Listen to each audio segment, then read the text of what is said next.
ये माँ रोज अपने बेटे के लिए भूखी सो जाती थी और बेटा समझता था कि माँ को भूख ही नहीं लगती।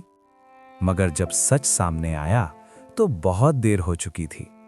ये कहानी है एक गरीब मगर साबिर माँ की और उसके इकलौते बेटे अली की। अली एक ज़हीन बच्चा था मगर हालात बहुत खराब थे। छोटा सा किराए का कमरा और माँ की दिन रात की मेहनत। अली की माँ घरों में बर्तन मांजती थी, कपड़े धोती थी ताकि उसका बेटा पढ़ लिख जाए।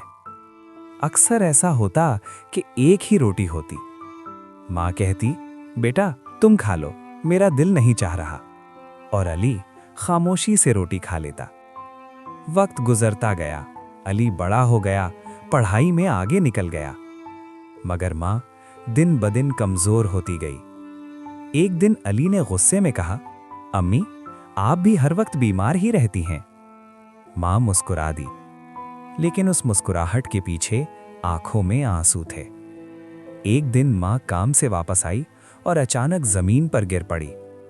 अस्पताल में डॉक्टर ने कहा, इन्हें कई दिनों से खाना नहीं मिला, जिस्म बिल्कुल कमजोर हो चुका है। अली के कानों में एक ही जुमला गूंज रहा था, इन्हें खाना नहीं मिला। चंद दिन बाद माँ दुनिया से रुखसत हो गई।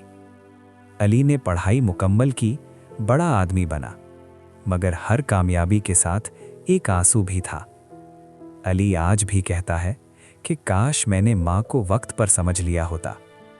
अगर आपकी माँ जिंदा है तो आज ही उसे गले लगा लें, क्योंकि माँ का नेमुल बदल दुनिया में कोई नहीं।